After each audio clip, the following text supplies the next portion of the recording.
Wrestle Tok is a noun. It combines the words wrestling and TikTok, which describes where it originated and what the group of people that dub themselves Wrestle Tok are into. There are different sides of TikTok. There's dance talk, there's gym talk, there's fitness talk, there's hurricane talk, there's Tampa talk. I became aware of Wrestle Tok in 2021 after I had gone viral a few times on TikTok. If you don't know anything about me, I started on TikTok in 2020. I went viral for videos that had nothing to do with pro wrestling until I made a pro wrestling video that centered around a specific trend. After that video went viral, I had a lot of questions from people asking me about wrestling. Who's your favorite wrestler? When did you start watching? How old are you? What's your favorite era? And slowly I started making more TikToks about wrestling. There was one particular creator that started making these videos about their Wrestle Tok Mount Rushmore, and I didn't know that Wrestle Tok was a thing, but that particular person put me on their list of Mount Rushmore of favorite female wrestling TikTokers. I was flabbergasted, I didn't understand, and I didn't consider myself a part of that community. Looking back, I even said that, and funny enough, when I said that I didn't feel like I belonged to the community, it centered around drama. And drama is kind of the subject of this video. In 2024, you know of a lot of amazing wrestling creators. There's people from all different shapes, sizes, areas, and expertise. Some people do gaming, some people do creation, reactions. And while I have a lot of opinions about those things, I mainly want to talk about Wrestle Tok. What it is it still relevant, and why I left it. I will never discredit the fact that TikTok is the reason that I have a platform and it is the reason that I am here. But like anything, the more that TikTok had time to evolve and change, the more that it veered away from what I feel the purpose of me using it was. See, in 2021, when I found Wrestle Tok, it was right after the pandemic. We didn't have a lot of things to do. Things were still shut down. It was a really weird time. So it was nice to be able to get on TikTok and converse with other people that had the same interests as you. TikTok for me at that time was very much a social media platform. I made friends on the platform. I conversed with a lot of people. I wasn't necessarily creating videos for the sake of entertainment or monetization. I was making videos for the sake of conversing with my friends. When Wrestle Tok first started, at least to my knowledge, around 2021, there weren't a lot of people that were part of the community. The community continued to grow. And as the community continued to grow, it went from friendly banter between certain people to full-blown live debates and discussions where you could go live on TikTok and basically have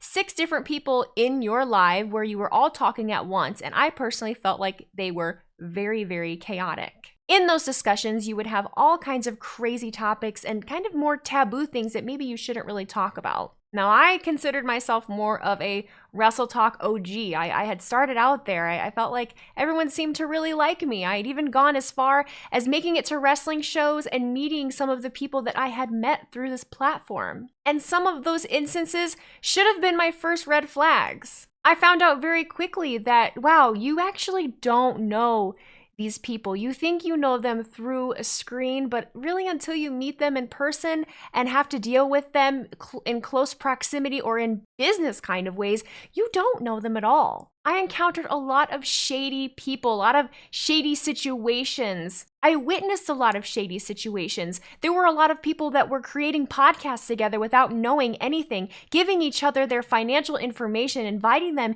into their lives.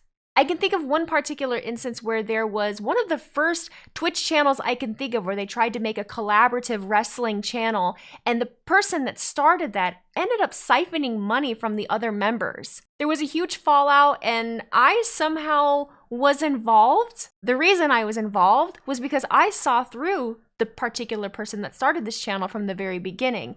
And in so many words, I made very cryptic TikToks, which seems childish in retrospect, but I made very cryptic TikToks trying to warn people about this person. But I didn't want to come right out and say their name because I didn't want to jeopardize at the time what I was starting to create. You see, I found out about halfway through that I had something and that I could create something bigger than just interacting with people on the app. I had goals and ambitions, but I could see the people that had ill intentions. And when the people that have ill intentions can tell that you see through them, they'll do anything to convince other people that you are the bad person. The internet is a very toxic place.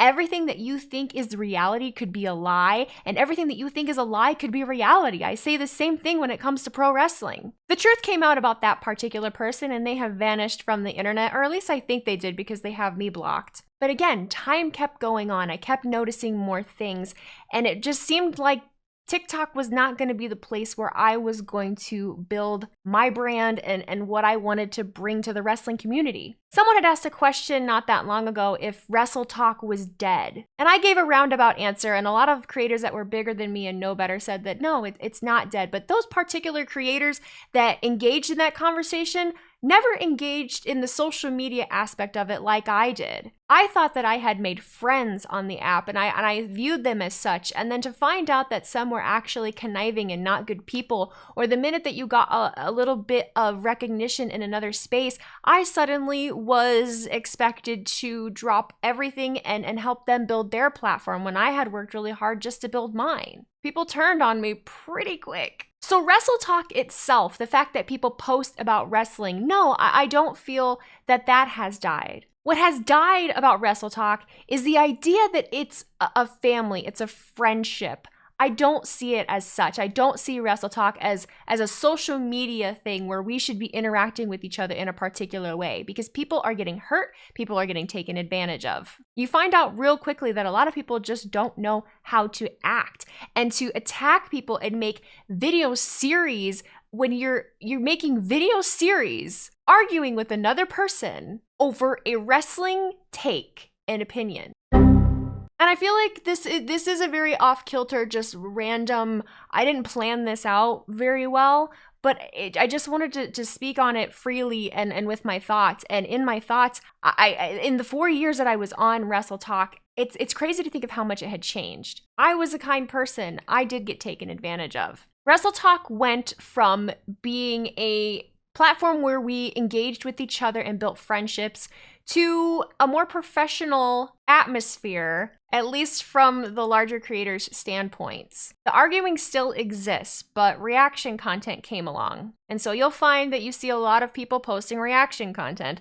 My TikToks have become solely me reacting to things because it just wasn't good for me to be on TikTok the amount that I was anymore. I switched. I post my things to Instagram now. Funny enough, that's less toxic. Don't know, because it's less parasocial. And same thing with X and Twitch and YouTube. Those are the places that I have moved to. Now, don't get me wrong. TikTok is still a fabulous way to be discovered. My videos now get a lot of views there, and I'm still managing to get new viewers, which is what I want. I'm still wanting to build. I still want people to be discovering me. But reaction content isn't the only thing that I wanted to do. I wanted to find more time to do other things and be an actual creator and not just a reactor. It's both a blessing and a curse that TikTok allows the opportunity for anyone to try their hand at being a creator. Because in order to be one, you really do have to have a level of professionalism. And what I've seen in the last 2 years, starting to attend events and get more acquainted with the media space and the creator space,